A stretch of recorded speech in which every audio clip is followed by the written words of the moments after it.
Hey, welcome to Finding Common Battlegrounds. This is the podcast that is dedicated to finding common ground between both conservative and liberals. So you've got a conservative here, being liberal over there. That's me. Tommy, I'm Tommy. This is Ryan, and we have a civilized podcast where we talk about political events and things that are going on in the world, and we try to find common ground about and try to come together rather than focus on our differences. And we're always a little surprised at how much we actually do focus on. Today, we're going to be talking about Jehovah's Witnesses, their tax status in Norway. Norway, Yep. and and we're going to talk about Donald Trump's Bloodbath comments and Truth Social, the social media site that just went public. Public. But first, a word from our sponsor, Lux Bidets. We're big Love bideters here. Lux. Yeah. Our podcast is civilized, so is having a bidet. Just spray it, don't wipe it. That's right. There's only one way to use the restroom. Love it. Okay. Yeah. Yeah, take it away. You want to introduce the Jehovah's Witness article then? So longtime listeners will know that we generally avoid the topic of religion for a variety of reasons, but this one is kind of a weird, complicated one because it's kind of a church state one. So it's less about the Jehovah's Witnesses than it is about how this plays out in a court and kind of the legal components here. So basically what happened this month, right? So we're going back to the beginning of the month. The Jehovah's Witnesses lost a lawsuit that they filed against the Norwegian government. So going back like 2 years ago, the Norwegian government, in part, due to disaffected members of the Jehovah's Witnesses in Norway, decided that the Jehovah's Witnesses were no longer going to qualify for the money that the Norwegian government gives out to registered and kind of respectable, I guess, religions in the country. And there are something like 700 of these religions that are registered. And the Norwegian government, I mean, this is unusual, right? Because here in the US, we have this wall of separation. So I think it'll be fun to talk about this. In Norway, if you're one of these respected, registered religious organizations, they actually give you money every year based on the number of members that you're reporting. So the Jehovah's Witnesses were getting like $1.7 million from the Norwegian government every year. And they have, 10,000 members or something. It's not like they have millions of members there. But the Norwegian government found out that the Jehovah's Witnesses have some practices that don't align with their perspective of like what's an acceptable religion. So they decided to cut them off. They're like, you're not going to be one of these respectable religions. You don't get the funds anymore. When the Jehovah's Witnesses found out about it, they sued. So that's actually what the suit was. They go through a bunch of legal and court proceedings, and ultimately the state is found to like not have done anything wrong. And the Jehovah's Witnesses are actually on the hook for the court costs for the state, and they are no longer going to get the funds. So the reason why I thought this was interesting is this strange entanglement between church and state. Okay. So that's why I was like, I kind of want to talk about that. Obviously, things are different in the US. We do things very differently. But I kind of wanted to get your take on like, can the government pick and choose between religions? And what would be the line where you're like, no, that's not a respectable practice. You can't do that. And what should not cross that line, right? So I'm kind of interested in your take on that, Tom. That's why I wanted to bring it up. I thought it was an interesting story. Well, all of this, the only thing that really, because I mean, like we don't, in the United States, we do not, the government does not compensate religions for how many members they have. They give tax exempt statuses, but I've never heard of that, right? As far as I know, we're not compensating. No. Right. And that's, to me, this is like, the age old unintended consequences of incentives, right? And like what you are trying to incentivize you basically, because like if I understand this right, you're essentially, the churches are incentivized to have a high head count, right? They're monetarily incentivized, and that therefore they're going, you're inevitably it's going to like trickle down into their practices of like recruiting or letting people leave or apostate or whatnot, right? Right. And would actually, just you can just look at that and say that's going to steer a church to become more cultish, right? Where they're going to like, no, you can't leave, and you have to stay with us, right? Because they're monetarily incentivized. That's what it sounds like. That's what it seems like. And if everything that what they were saying was true, right, that they're doing, it's kind of like high pressure tactics, right? Is what it seemed like. And then yeah, it seems like there might be some abuse or some misuse going on, right? So I'm not going to defend practices that I think are if they're really overreaching, right? And like actually hindering people's agency, then yeah, that's sounds like something that should be, and it sounds like that's what the court said too. Is like, no, this is right. This is what they did what the government did was okay. Yeah. So digging a little deeper, because it's kind of interesting, and we'll talk about the specific practice that I think got them in trouble. The way that the kind of law is written there in Norway is that, religions, if as long as they're not violating what I'm about to read, they're fine. Okay. So it's like Right. if they cross this line.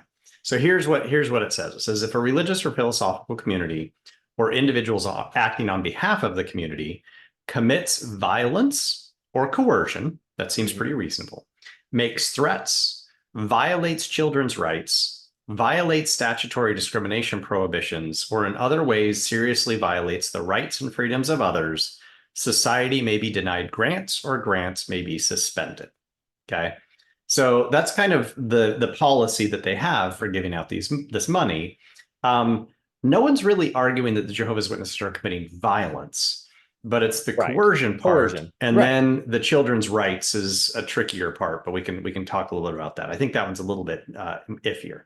So for those who don't know, the Jehovah's Witnesses do practice ostracism. Are you familiar with this, Tom? This idea of ostracism? Well, so I mean, if you've ever encountered a Jehovah's Witnesses, right? It's a very tight club, Yeah, right? they're very exclusive. Yeah. Yes. Oh yeah. So I don't know the exact.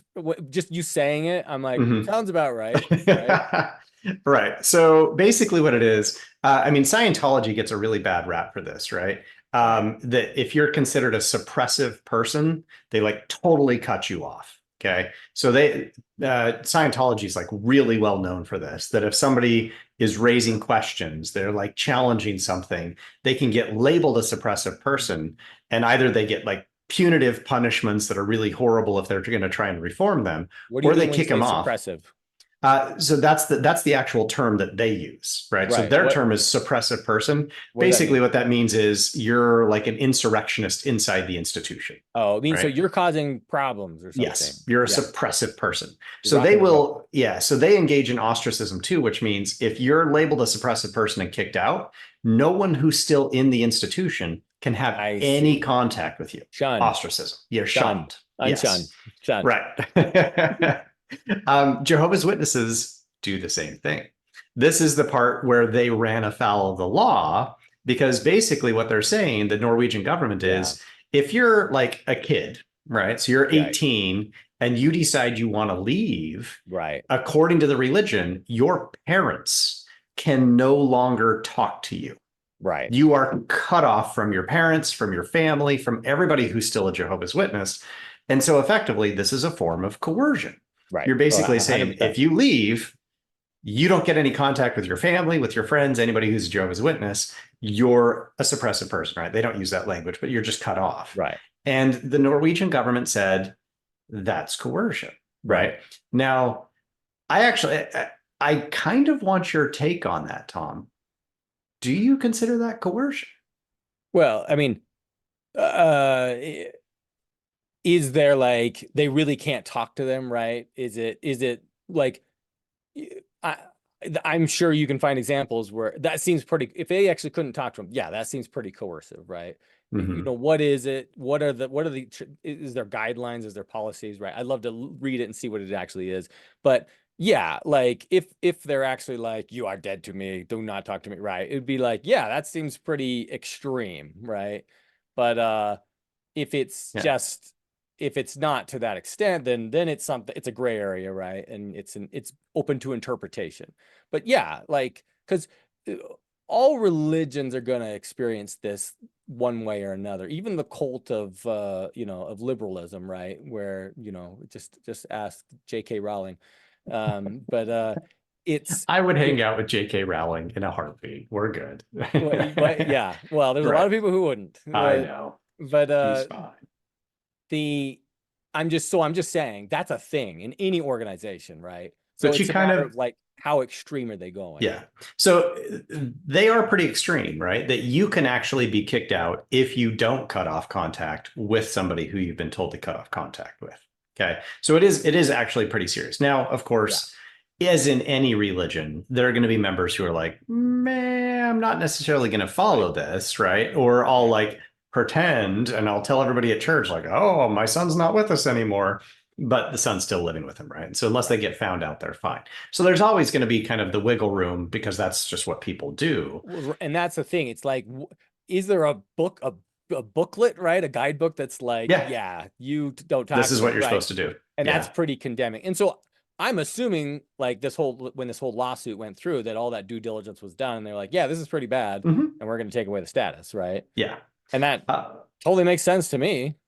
okay. So I kind of thought that you might take it a different direction, to be honest, which I'm fine that you are taking the position you are, right? Um, no one is being physically forced to do anything, right? So there's no violence, right? So clearly there's no Right. violence, but it's not like, Social pressure, right? yeah, it's social pressure, Yeah. right? And so kind of getting at like this snowflake thing and like, if no one's like literally being forced to do anything, forced, right? Right. It's coercive in the sense that there's social pressure, but there's no like physical force that's being used. Um, are you fine with that, or is that still like, oh, this is so manipulative? I mean, it's clearly like psychological manipulation, it's emotional manipulation, right? Like all of that's Yeah. true. I'm conceding Right. that, but there's no physical manipulation here.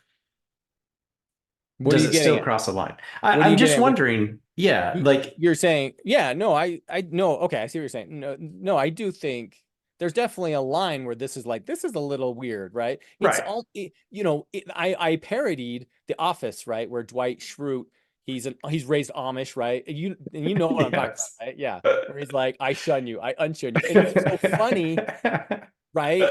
That's why I did that, because it's so ridiculous, right? And then he does it on the Right. show and it's ridiculous, right? I'm like, I'm not Yes. talking to you. Okay, I'm talking to you. It's like, it's very extreme, right? I'm not going to Yes. recognize you as a person. Right. Like, that's pretty extreme behavior. So yeah, I definitely think there's a line that you could cross for sure. Yes.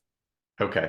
So the other piece to this, and it's interesting, right? I genuinely am like, well, like why are we in turn coercing a religion to change its policies about coercion? So I'm not necessarily trying to defend the Jehovah's Witnesses, right? I mean, you of all people would know that I'm pretty critical of most religions, right? Right. But that said, um, if you're a religion and somebody in your group is causing problems, shouldn't you be allowed to kick them out?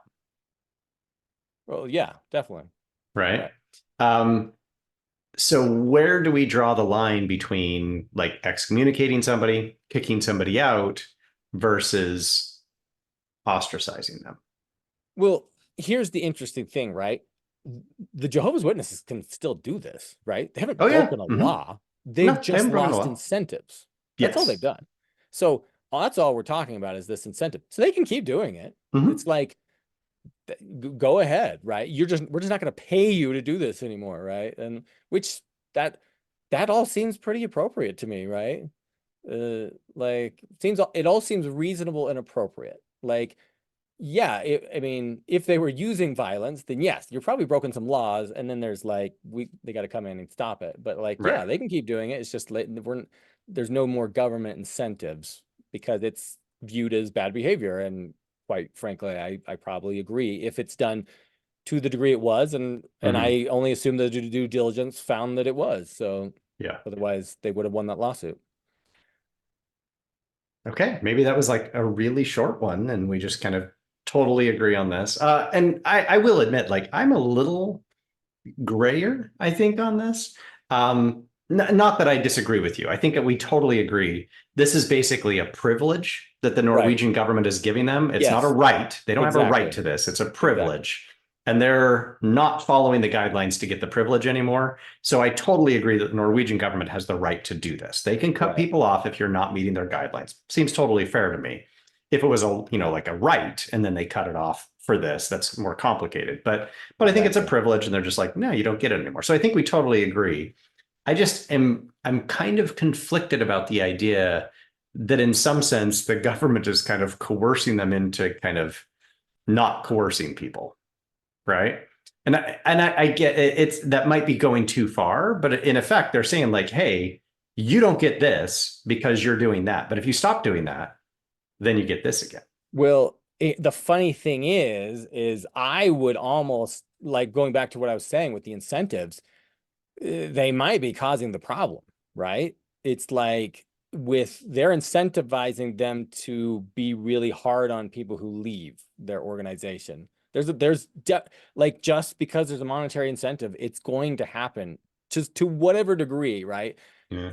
It's going to influence it to some degree or not. So like them stopping is good. It's going to say, hey, we're not going to pay for you to do this behavior. You've gone too far with it, right? Or Yeah. taking it too extreme. I mean, if that were just happening in Norway, that would make pretty good sense. But this is a practice that Jehovah's Witnesses practice everywhere, right? So this is like Right. a universal Jehovah's Witnesses practice. So I'm kind of surprised that they're just now realizing this, right? But I don't think most governments do their due diligence with most religions that they're like, hey, that's super sketch, right? Like you're not allowed to do that. I Yeah. I've never read an article about this, right, in the United States or really anywhere else, right? So this is really a first. I kind of knew they're a very tight niche group, and so like Hmm. I'm pretty sure, right, they're encouraging you to sort of if you convert to a Jehovah's Witness that they kind of encourage you to abandon your old life and embrace your new friends, right? And sort Oh of yeah. like at the beginning, and then the opposite is going to happen, right? If you leave the group. But Yeah. so it's sorry, I can't what I was saying going with this, but so I'm just saying it's like it's not a they definitely do it. It's just a matter of like I'm sorry, yeah. So I've never read a story that said like some extreme behavior, right? And Mm. so it sounds like they found some in Norway, but like you would think if this was really happening widespread or if it was a pretty common thing that I would have read or heard something about this. So I don't know. Like you would in America, we're pretty, I don't know, we're pretty aware of our rights, right? So I don't know. Well, It's but like you but said, the it Jehovah's happens. Witnesses aren't violating anybody's rights by doing this, right? That Right. they're within the bounds of to do this. So they do it all the time. It's just like, okay, so be it, right? But they're not getting this privileged money from the government in the US, so government can't take it away. What I'm saying is we're aware of our rights, meaning we're like we'd be like, oh, you don't want to talk to me? Screw you, right? I don't care. I would, I don't know, maybe who knows, but Yeah. like, yeah, I would think this would have been right for an article to be written about it if it was happening a lot in the United States, like to an extreme manner. Um, but who knows? Maybe it is Yeah. happening. Well, I mean, it is certainly happening. I know a number of ex-Jehovah's Witnesses or former Jehovah's Witnesses who they have no contact with Experience their this. family. They've been Yeah, cut off. Yeah. yeah. So it certainly happens. But I mean, again, I think it's that this, happens in yeah, every religion, right? Like yeah, people convert and you're like the old family's like, you're dead to us, right? yeah.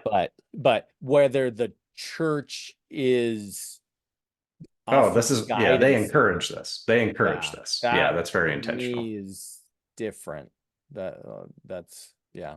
Yeah. So, all right. Okay. Well, I think we generally found common ground on this one. I don't think there are big differences. So let's move on to the next one. Bloodbath. Bloodbath. Give us some Bloodbath. background here. All right. Yeah. So this let me see. Okay, I gotta let me grab the article real quick. And so I'll read the headline here. So this was all over the news, right? Trump says there will be a bloodbath if he loses the election. This is NBC News.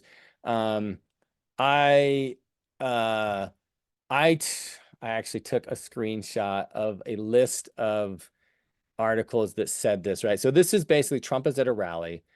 Mhm. Did you hear the soundbite? I didn't, but I read the article, and I think I know where you're going with this, and I think Yeah, we're probably yeah, going to yeah. agree. But basically, he makes a very benign comment. He's talking about economic sanctions on EV vehicles, sanctioning China because he's worried about these BYD, right? These EV cars, Hmm. electric cars that are super cheap, that are kind of threatening the U.S. auto industry because they're so cheap. And he's like, I'll put a tariff on it. And he's like, and if I don't get elected, it's going to be a bloodbath because we're going to lose out all this market share to China, is essentially what he's implying. But the like that article, if you read through the article, it tones it down, but the article is Hmm. so sensational, the title is so Yeah, it sensationalized is.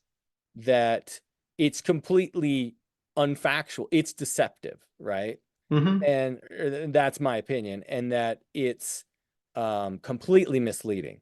Uh, and so the news, there was an article, an anchor that said Trump's team's on the so this is the anchor saying this. Trump's team's on the defensive tonight, in light of a bloodbath comment made by Trump, right? And then they go on, blah blah blah blah, and it's like they're on the defensive. Like there's nothing to be defensive about other than you're asking questions about it that are completely taken out of context.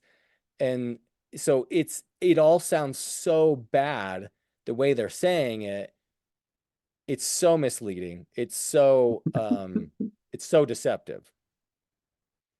Yeah. Were you hoping that I would disagree with you, Tom? I hope you're agreeing with me, I totally but agree with you on this one. yes, I read the article, right? And I mean, it's almost worth like just quoting the whole thing because it's so clear what he's actually saying that like yes, you kind of have to try to take it out of context. Now, I get there's the whole clickbait thing, right? Like you've got to have headlines that people are going to click on. But if you read the whole thing, I mean, it'll take me like 2 minutes to read the whole quote. He's basically, he's talking about these cars, like you said, and he says, if you're listening, President Xi, and you and I are friends, but he understands the way I do. I mean, this is Trump, right? I can't do a Trump impression. Those big monster car manufacturing plants that you're building in Mexico right now, you're going to not hire Americans and you're going to sell the cars to us. No, we're going to put a 100% tariff on every single car that comes across the line, and you're not going to be able to sell those cars if I get elected, Trump said. Okay. Then the next part of what he says is, now, if I don't get elected, it's going to be a bloodbath for the whole. That's going to be the least of it. It's going to be a bloodbath for the country. That will be the least of it, but they're not going to sell those cars. Certainly, you could take it out of context, right? It's going to be a bloodbath for the whole country. That, like, anybody can take that out of context. But if you just put it in the context, he's saying, I'm just going to interpret it for you, right? What he's saying is, if we don't elect me, then you're going to flood our country with these cheap EVs, and it's going to be quote unquote bloodbath, meaning that we're going to get hit economically, yeah, right? we're gonna lose a lot of That's market all share. he's saying, right? Yes, He's not saying, I want another January 6th riot and let's kill right. all the libs, right? That's not what he's saying here at all. And don't get me wrong, like I despise this person. If I could in any way misconstrue it, I totally would. It's pretty straightforward what he's saying. Right. It's so It's benign that I'm surprised they take that and it's pretty ran with it. ridiculous. I got this, I got the screenshot here. New York Times. Trump says some migrants are not people and predicts a bloodbath if he loses. CNBC, there will be a bloodbath if he doesn't. Trump says there will be a bloodbath if he doesn't get elected in November as he campaigns for GOP's Bernie so and Marentes. CNN, Trump warns of a bloodbath for auto industry and country if he loses the election. They kind of clarify, Closer, but then closer. Yeah. they say country in there, which is like, whoa. Indie TV, I don't know what that is. Donald Trump warns of bloodbath if he's not elected. Joe Biden responds. It's like it is so deceptive. Mhm. Like that all of those are I'm like really disappointed in the media for like the mainstream media for like taking that and just totally playing off January 6th, totally trying to drum this up And like, 75% of everyone who sees that isn't going to read the article, and they're just going to take away that Trump is advocating for violence, right? That's exactly what they wanted. And You that's know, I completely dishonest. I I wish I could disagree with you, right? But knowing how people operate, you're probably right. The vast majority of people will read the headline and be like, "Oh yeah, Trump, advocating for a bloodbath." That's in character, which sadly is not that crazy to say, right? Like he says all the time that like there will be problems if I'm not elected.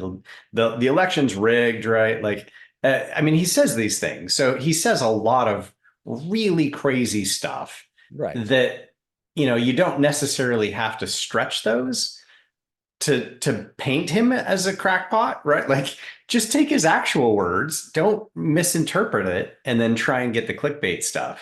Um, he says plenty of other crazy stuff, right? Right. Exactly.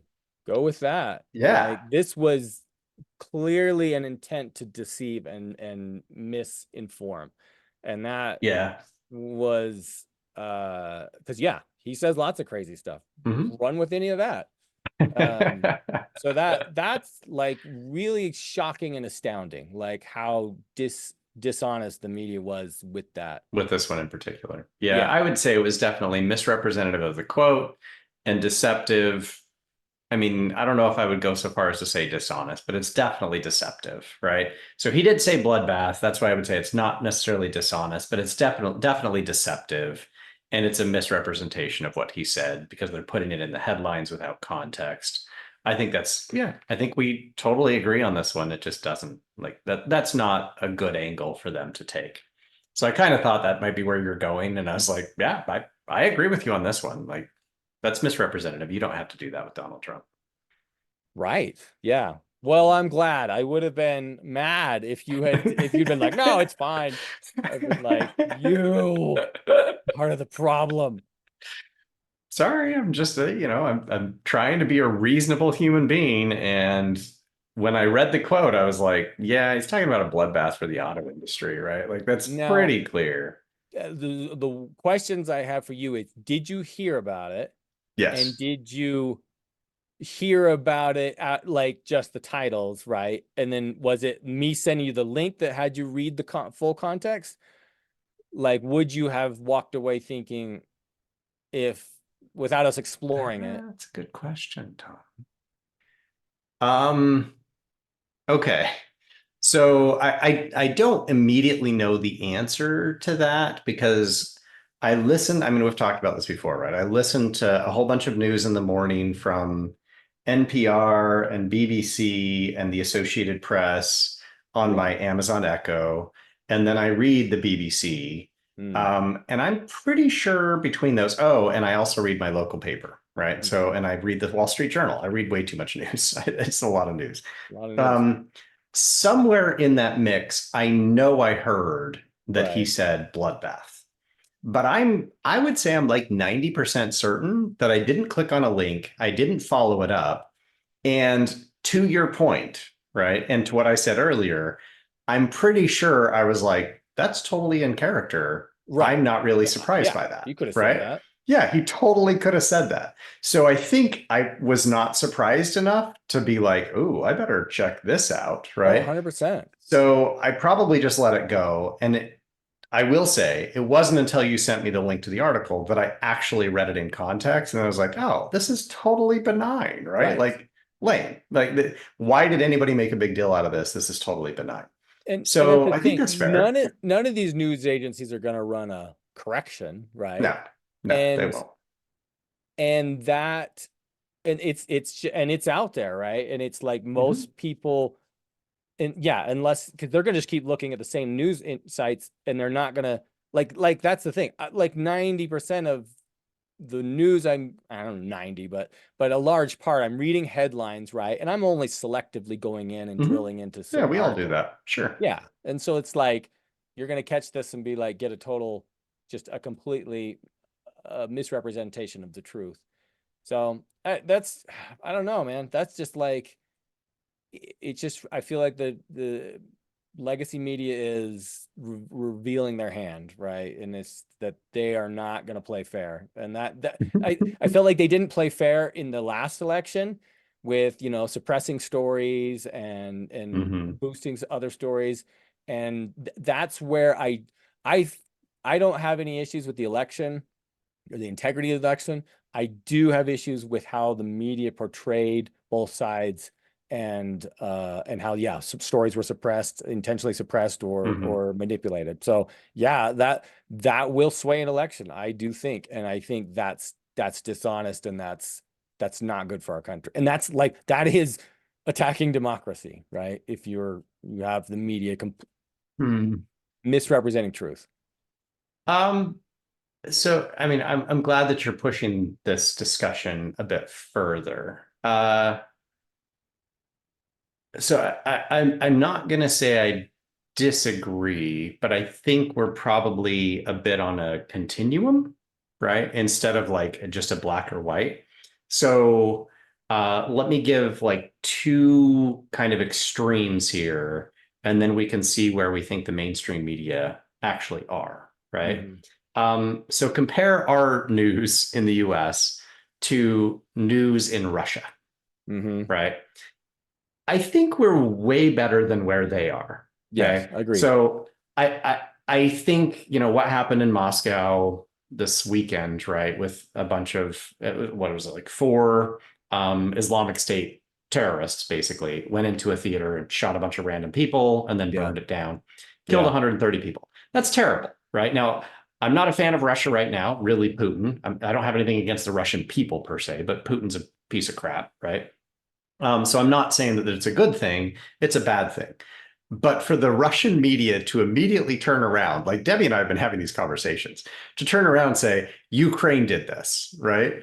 And then to Right. have ISIS turn around and say, we actually have Uh, first person footage of our people doing this. And the Russian media is still like, Ukraine did this, right? Like but it was that. Ukraine's idea. I mean, it's so over the top, right? Like, and Debbie literally was like, do Russians really believe this? Like, it's so ridiculous. So I think that's like the extreme that you have on one end, right? Where the media are just not even representing anything close to the truth, Right. right? They're clearly doing the bidding of their, you know, autocratic dictator, murderous leader, right? So we're not there. Okay. Then at the far other extreme, I guess we have a hypothetical, purely objective media Right. that never biases anything, but is also probably really boring to read, and no one's going to click on the headlines and they don't make any money, right? And I hate to say that those are the two extremes, but like, does that make sense that like theoretically those are the two extremes? Yes. Okay. So where would we put our mainstream media between those two? Well, I'd put it on the spectrum, but just yeah, somewhere along there, right? Right. But It's I think closer to the more objective than Putin no, is yeah, giving them totally. marching orders. And Yes. here's the thing that I think is interesting. I uh there was an article I read about it was elitism in journalism, and it was talking about how there was an over representation of like Ivy League schools in from journalists than that don't Hmm. represent like the general populace, and how that uh influences media. And I think that's definitely a thing. And I think so. This is what's interesting is I've thought for a long time, and I thought back when Trump was president, that the media would destroy itself trying to destroy Trump, Hmm. in that it would destroy its credibility. And that you could say that is playing out in that they are on a continual decline of ratings and viewership. And that is I think that's playing out, and that's costing them money, right?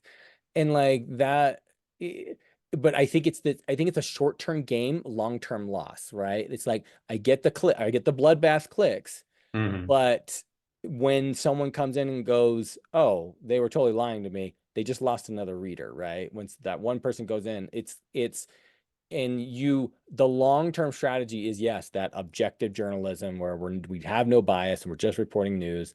um I think that's the long-term like way to go. And so what we're doing is they're expediting the fractionalization of news, right? We're seeing people leave to go to podcasts. All like that's a big thing right now, is this exodus into Hmm. podcasts and different other little articles and things, right? This just other alternative Well, sources for echo news. chambers, right? There, where you find the news that agrees Yeah, with you. social media groups, right? Yeah. Yeah. And I think that's just going to continue because yeah, there's some disenfranchisement with the legacy media. Yeah. So that's my take. Um, I do have one other question on this, and I'm interested genuinely in your take on this. Um, how should the media respond when they have somebody like Donald Trump who consistently is baiting them and saying, none of you are honest, you're all lying all the time, you never tell the truth. But of course, Donald Trump is desperate to be in the news all the time, right? Like he Right. loves being in the news. And so at some level, it's almost like he's doing that intentionally. But I mean, it's almost at every press briefing he shits on the media, right? He's like, you guys are all Yes. liars. I'm glad you're here. He doesn't say that, but he's like, you're all liars. You never tell the truth, right? Yeah. How should the media respond to somebody who's just constantly belittling and berating and misrepresenting them? I mean, the guy's a liar, right? Like we can just admit Donald Trump lies. Like the only time he's not lying is when he's not talking, right? He is that much of a liar. But how should you respond Right. if they're constantly being attacked? Okay, here's my, I don't know. But here's my observation. This is just something that was like kind of interesting to me. I think I know it was with Hillary Clinton, but I've read it with other groups. Like I've seen this happen a long time especially during campaign season, how frustrated they are with the media. And they're, in my opinion, getting a much favorable coverage, but yet they're very upset with the media. They're like, they didn't cover me well here. They did this piece here that didn't shine, put me in a good light. And I've read quite a few articles like this where they're like super upset about how this got covered or this got covered. And it seems like it's a thing, right? No one's Mm-hmm. happy with the media, right? Sure. Like Right. you're always upset with the way things are. But yes, but Trump is an extreme to that, right? He's trying to discredit the media. And like, are there echoes of that in other like tyrannies, right? Mm-hmm. Yes, there are. And that is, I don't know, right? I wish that the media would be so like, is there definitely a bias in like the questions they ask him in the press room compared to what they ask? Like there's a side by side when they first get into the office of like the questions they're asking Trump and the questions they're asking Biden's administration. And it's Mm-hmm. like, what are you gonna get a dog? And what are you gonna do right with Biden? And the other one, they're just like, you're a liar and you said this thing, right? It's like very intense, right? And you're like, you're not doing yourself any favors, right? You're walking right into his hands because he can now just say, oh, you're against me, you hate me, you just don't like me, right? It's the same thing, and this is so dangerous, right? With because he's doing the same thing with these political cases, right? Where he's like, Letitia James with the New York fraud case and and I forget her name down in the other lawsuit that's going on. Oh, in And he's just Florida? like, Yeah. oh, this is just political bias. You're just after me. This is a witch hunt, right? Mm-hmm. And because these people have said they don't like him, right? And it's like it does get hard. You're like, it might be. I don't know, right? There's some weird stuff in those cases that have been highlighted that you're like, $500 million for a fraud, right? For on a personal fraud on this estate that they say is only worth 18 million when it's clearly, CNN's even saying he could sell the property to pay the bond. He could sell the property for probably 250 million. That's more than 18, right? You're like, there's the stuff that doesn't make sense. And you're like, yeah, it could be political. Like there was no jury. There's just a judge that was a Democrat elected judge, right? That's just like, no, you're guilty. Here's this ridiculous fine. And you're like, it seems like a witch hunt, right? And you're like, it's hard, right? So I just don't, if the media was more objective and they didn't do stuff like this, it would be easier to take their side. But like they're just not doing themselves any favors, all right? And it's like and so like who started it, right? Went after us first. I don't know, but it's like I wish they're completely. I feel like they're outing themselves and are gonna just destroy themselves they're gonna die on this hill, right? And Mm. they're okay with that, and you're like, okay, like you Yeah. might take down Donald Trump, but you will destroy yourself in the process. Well, so I didn't mean to kind of belabor the point, but now I'm kind of intrigued. If Donald Trump was reelected and he had the power to do so, do you think he would shut down media outlets that disagree with him? I mean, here's the thing.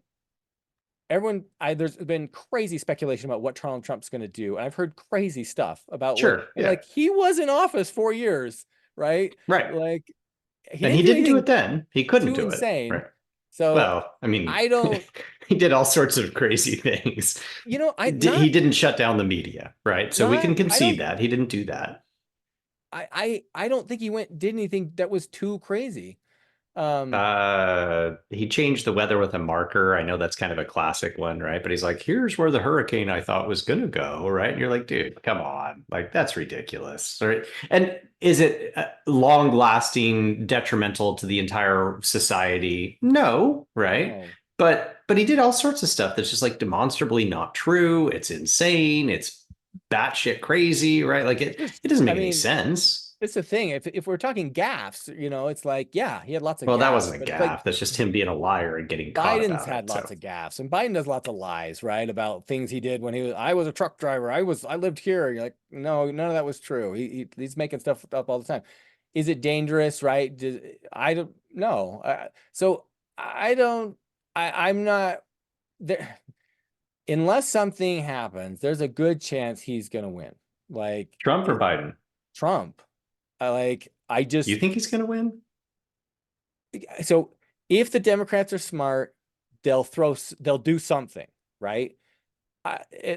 And I'm pretty sure they are going to do something, right? It's either get rid of Biden, put Newsom in, right? Which would be a good move. And I think I would be happier with that. But um and I get, like, I mean, we've had this conversation before. We just found out that Trump's whatever her name is, the Playboy uh, centerfold, Stormy Stormy Daniels. Daniels, right? That case is set to begin April 15th, right? That's like 2 weeks away. Yeah. And that's a criminal case. That's a But criminal prosecution case. I does think he's going to anyone, lose that. th- But you've said this, right? That actually works in his favor. it does. I don't know if it does, right? I'm a It, little torn on this at this point. I think for his diehard base, it, 100% like this is a witch hunt prosecution, like right. not cool. But you have a sizable percentage of the population who are undecided voters, and if he gets a criminal conviction, I don't know if it's a felony. I honestly don't. I'm assuming it's a felony case, right? It's fraud, but it's a felony probably level case. If he's convicted of a felony, is that going to persuade people? What do you think? I don't know. I Come genuinely on. don't know. I mean, Listen, it's he not going to didn't change his attend base a at all. single debate, right? Yeah, Because because because he didn't have to. well, Because he his didn't base have is to. going to win. His base is with him regardless. And he said it before during the previous election.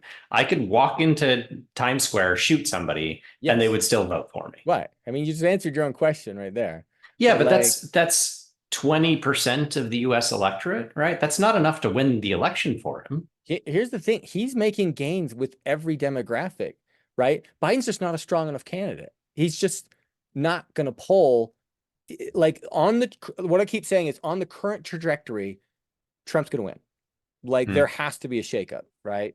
That he's just And you he don't think a criminal conviction with a felony count and him I mean, I don't think he'll Um, go to jail. He'll appeal it and be able to stay out on bond or yeah, something. well, yeah, there's that, and then, but yes, even I mean, like the whole like this is what we brought up before, the mug shot of him when in Hmm. the, which I can't remember which case that was. Like, that's like he's now an icon, right? They he just gets more powerful, right? And this is what I've been saying for like, You have. let him die, I but they agree. just would not. Like I Your Hitler comparison still sticks with me, right? The fact that Hitler was imprisoned and that made him more yes, popular and then he yes. got elected. That's terrifying to me, Tom. And I think it's a really good comparison. I really believe that if the media had left him alone for the 4 year, for the first 3 years, he could have become a lot more irrelevant. Hmm. And like DeSantis or something could have kind of filled that void. But man, they just beat that drum. I was like, oh my gosh. In case you've forgotten, Trump, Trump, Trumpity, Trump, Trump, right? Tonight, just want to let you know, Trump's still around. Because there's the now I can't remember the name. There's the study that says if you repeatedly say a thing, Hmm. you associate it, you give it positive, even if it's Oh, bad. right. And it's the whole Hmm. idea that like there's no such thing as bad press, right? But Right. like just your name being included in something, it's now becomes an idea, and people will associate it with a positive. There's a name for this. I can't remember what it is, but Hmm. that's 100% is what happened here, right? It's just like say his name and it'll come true. And they did it. Red rum, red rum, red So rum. on that same line, let's talk about Yes.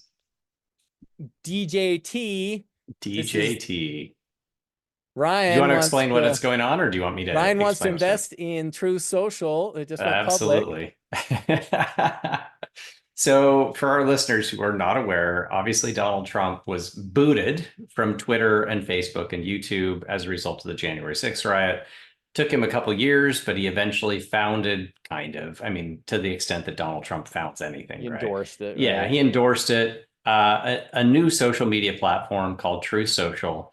Um, from everything that I can see, it is a money losing venture, right? So last year it lost $49 million or something like that. Its revenue at this point is like $3 million a year. It's not making any money.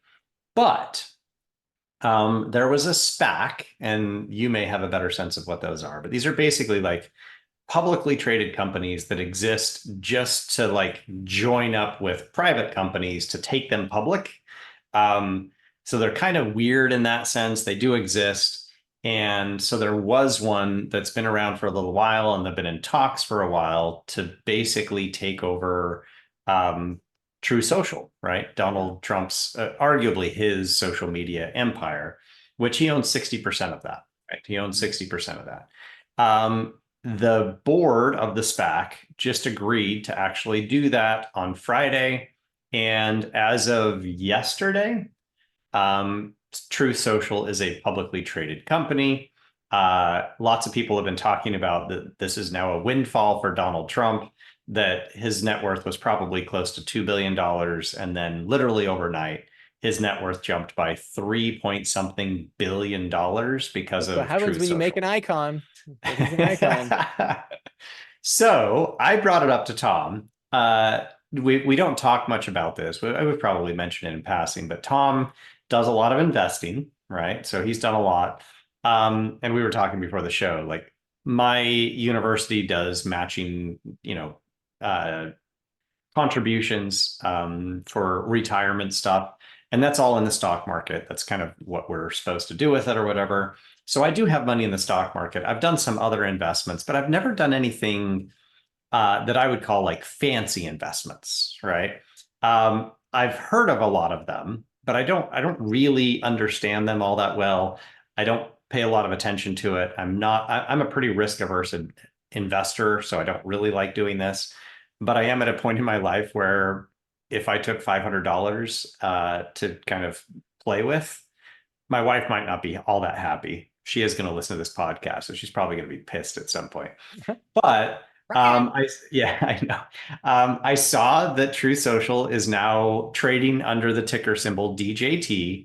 Um, I don't think there's any way that it's going to stay as high as it is. So it's actually gone up, right? It's gone up pretty Right. substantially since it As of close today, it is 60 something, right? 7.48 billion. 7.4 So billion. And seven and he a half owns billion. 60% of that. Yeah. So when it started, it was at 60 or $50, right? And now it's up to 66.22. After hour trading, it's down a little bit. So what I asked Tom to do is I said, Tom, can you teach me how to short DJT and explain that to me? Because I've got $500 betting that Donald Trump is going to lose a lot of money on this. And I kind of want to short his new business venture. Explain this to me, Tom. How would I do this? What kinds of options do I have to short this? How does this work? As my kind of investment guru. Okay. All right. There's a few things I want to say before I get into it. Is like, so first off, Twitter has never made money. So it's never been profitable. And so like, this is not uncommon for these companies like to, so this is why Same with Reddit. Reddit yes, until this year has never made money and they just went public. That's yes. true. And this is a big reason why high interest rates are a problem, right? It's because money's been so cheap, you can fund a unprofitable company indefinitely. You can just keep rolling it up, right? And so now it's getting really hard. And so yeah, so like Twitter and other companies are now really, you know, and so what's his name? Elon Musk is trying to do what he can for it, but who knows? They might go bankrupt if he can't make it substantially turn it around. And then second thing, yeah, so a SPAC is I don't even know what the acronym is, but yes, SPACs are these companies that they're basically a public company. So so if you look at the stock's been around for a long time and it's been trading much lower, $12, $25. And then just recently on news, it looks like in January, news broke that it was going to go public with that this SPAC was going to buy that company's True Social. And it's a way of taking it public without, so it's like it's already public and it's just like it's like Apple buying a company, right? They were already public, Yeah. but they brought this profitable company, so their stock's going to go up. Same thing here, right? It's called a special purpose acquisition company. Yeah. So it's like a And shell. it's And referred it's to as like, a blank check entity. yes, exactly. And so people buy, so a lot of times it'll be like some guy that's like really famous, that's really good at that. We trust you, the person, and we trust that you're going to buy a good business. So they'll give them lots of money. Then they go and they buy the company, and then the company Is now publicly traded. Is now publicly traded, right? So it's an interesting roundabout way. And yeah, my company was we almost got bought by a SPAC, and then we end up getting acquired. So yes, I'm familiar with it. But and then the next thing I want to say was so you are correct, but this is not that this company is probably overvalued, but that is not specific to just this like DJT or that it's Donald Trump's company or anything like that. It's uh most hyped IPOs, right? Initial public offerings usually start up really high. And then on average, you don't want to invest until 18 months. So like 18 months. So Robinhood did this. It's like shot up and then dive bombed, right? And then like just there are so many that have done this. They just shoot up and then they dive bomb. Like, and that was like there was tons of IPOs in 2021 and they were just going nuts. Like Rivian and Was that when Lucid. Beyond Burger and Impossible Burger went to, Yeah, and they did just the same thing. yes. I almost invested in them, and I was like, I don't know, I don't know. I didn't. So So more than likely it could go higher, but more than likely it will drop at some point, right? And it's just you just don't know how much higher it'll go or how much lower it'll go. But but like okay, so first off, shorting is interesting because shorting involves a third person. And so it is basically if you want to short something, you have to someone has to buy it at the high price. And so it's usually so you use a brokerage. And so you go through your brokerage to short. The brokerage buys it at the high price. They're buying it from someone else that is in their brokerage that's another customer that owns it, is what they're doing. And so Interesting. so like Okay. you're a customer and there's another customer that owns it. And so they take theirs. So like that guy hasn't sold it. So they just take it, sell it at the high price. And then the idea is it goes really low. And then you close your position, which means it gets bought at the lower price. You make the difference, right? And so that's the idea. Now the issue is you have, because the brokerage, if the price goes dramatically higher Hmm. and they have to close it, you're closing at a loss, you've got to cover the difference. And so they will only do it if you have enough margin. And so Right. So you've like, got to have some money that you can give yeah, them that if they you. feel comfortable. They're like, okay, if this goes south, then you'll cover the difference. And then that's why you get a thing called a margin call. If it starts going up, they'll be like, hey, no, we're calling you, and they'll liquidate your position and force you to buy it at a high price, right? And which is dangerous. Um, and so the cool thing is like you have like Wall Street bets, and Hmm. do you know the concept with how they made money? It's really interesting. They drive stuff up, right? So they were on Yes. Reddit, so they would drive stock prices up, and Yes. like this is what they did with GameStop, they did it with Yes. AMC, right? These are all like meme stocks, and I get the sense that that's exactly what DJT is right now, right? It's a bunch of his supporters who are driving up the stock price because True Social isn't actually making any money, right? So there, if you look at the financials of True Social, right, like it is not worth $7.5 billion. Come Yeah. on, Right. right? It's ridiculous. So at some point, assuming the market self-corrects, which I don't know if that's how, I don't think that's how the market actually works, but let's pretend it does, right?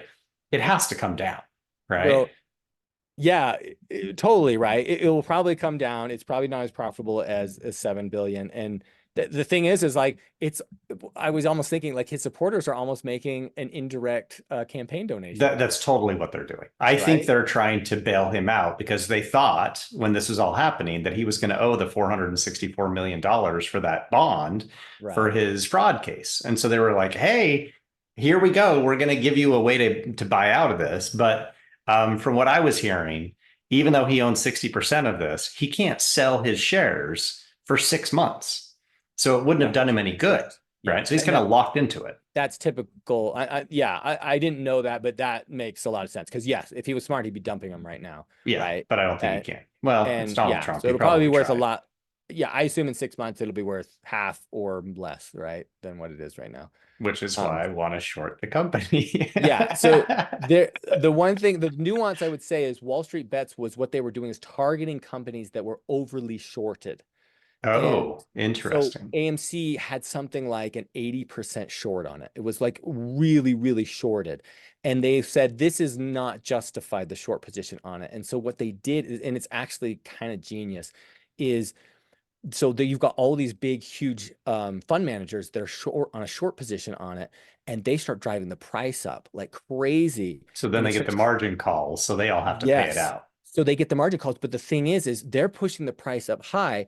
Margins gets called. They have to close position. So what do you have to do to close a position? You have to buy. And so you buying at a really high price. They're all selling.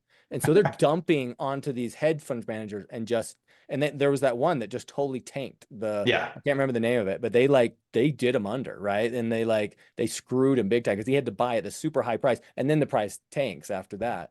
And so, it's an interesting strategy, right? And like there was they screwed a few hedge fund managers, but yeah, it's an interesting idea. Because it's called a short squeeze. You're getting squeezed in the short because it's getting pushed higher and you're feeling the pain. And so you have to buy, which makes it just goes higher, right? right. And so it was an interesting idea, kind of genius. So um I have tried shorts before, but I usually, if you think it's a short-term thing, just purchase options is what I would do. A put or a Explain the call. difference. What do you mean? So a put and a call are is an option, and an option is a contract to buy or sell to buy or sell these stocks at a certain price. And Hmm. so if you think it's going to drop, so right now it's at 66.22, right? Right. You're going to buy a contract and it has a time expiration, and say you're like, okay, within the next week, it's going to drop below $50, right? Mm-hmm. You would buy a contract that says you will purchase, you can repurchase the stock at whatever the price is at the end of that expiration. So say in a week, right? Maybe next week, so next Friday, it's going to expire, and you believe the price will be below that, but below $50, then you get the option to buy it at that amount, and you get the difference of whatever it is. So meaning if it goes to $45, you get to buy it that $5. You're basically getting that $5 difference. You're going to buy it for the 45, and you're going to make that $5 in between, if that makes sense. And so if the contract is less than the $5, right? So depending on how many you bought and what price you buy it for, the premium of that contract, that option, then it can be very profitable, right? If the fall is dramatic. But like at the end of that week, if it hasn't at any time fallen below that, then it's worthless. So it's like completely you're all in, and then like at any time you can sell it. So like if it drops within the next day or two, it'll be worth a lot more, even if it doesn't get to that price range, right? It'll because it's getting a lot closer. So it's worth a lot more, and you can just sell it, but you sell it to somebody else. Anyway, it's riskier because you can't sit in it forever. But the other thing is because shorts can be difficult for brokerages, because they have to juggle between someone else holding it. Because if the person they took it from decides to sell, right, they've got to find someone else that has it, or they've got to buy it.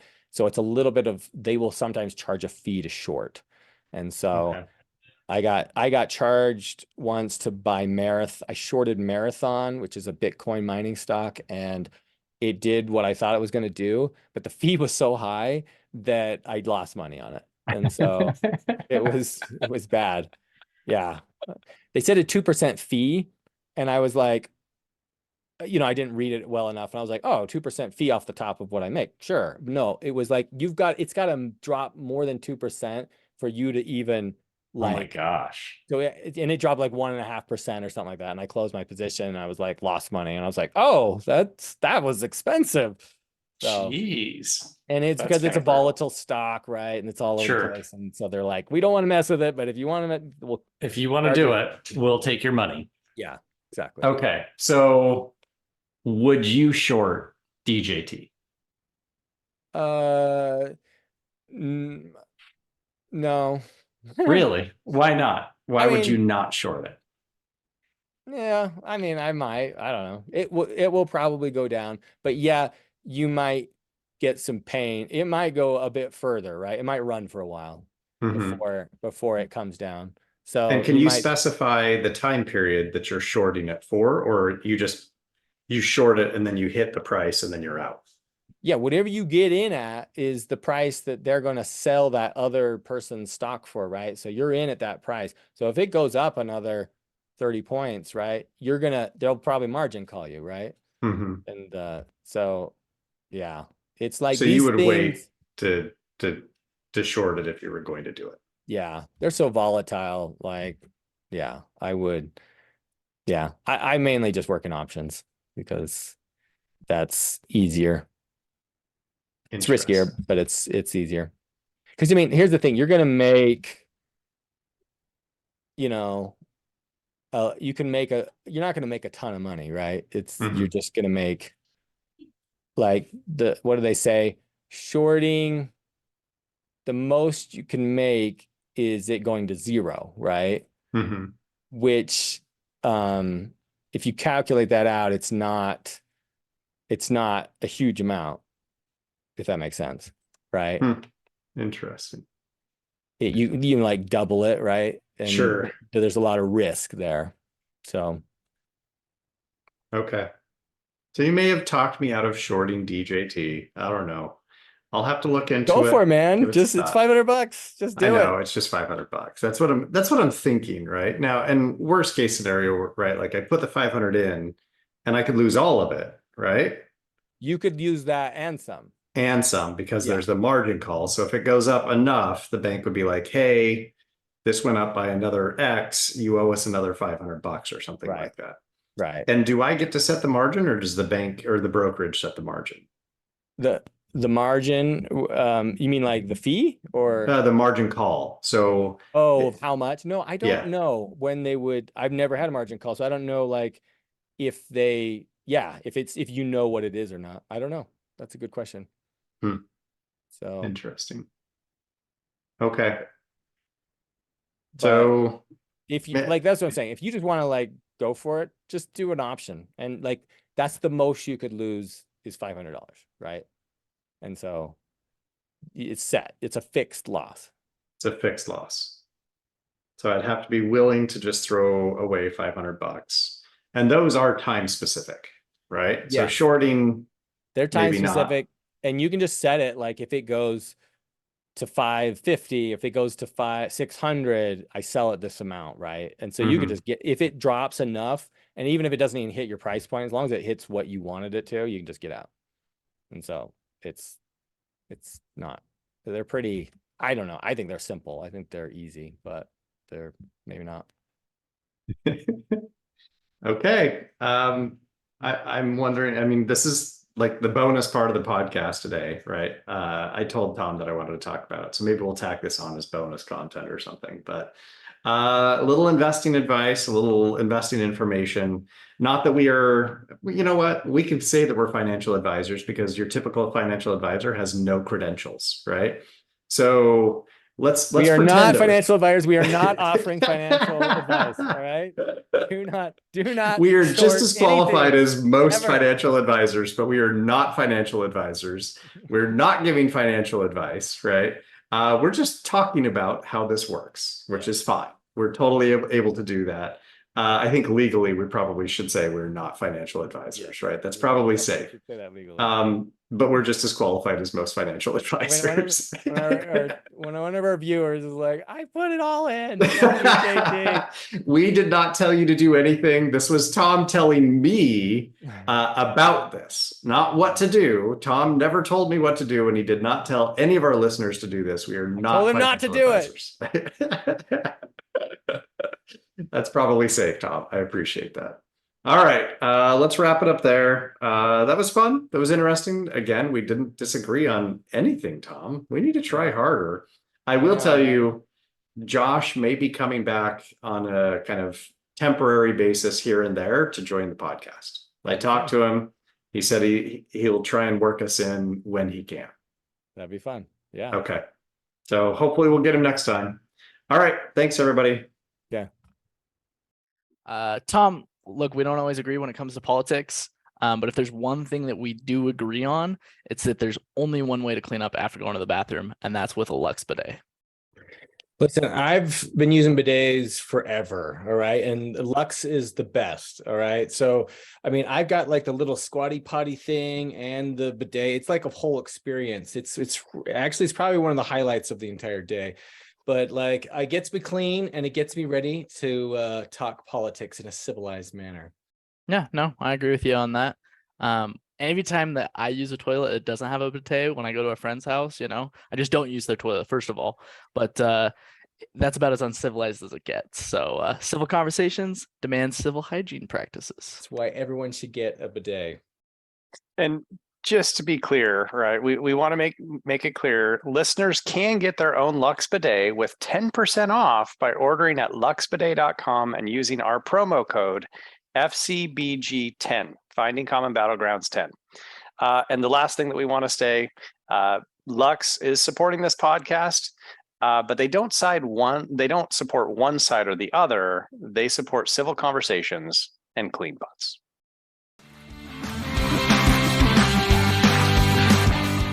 We hope you enjoyed this episode of Finding Common Battlegrounds. The music is by Ben Sound. The views expressed in this podcast are those of the participants and not those of their employers. For more information or more episodes, you can find us at findingcommonbattlegrounds.com.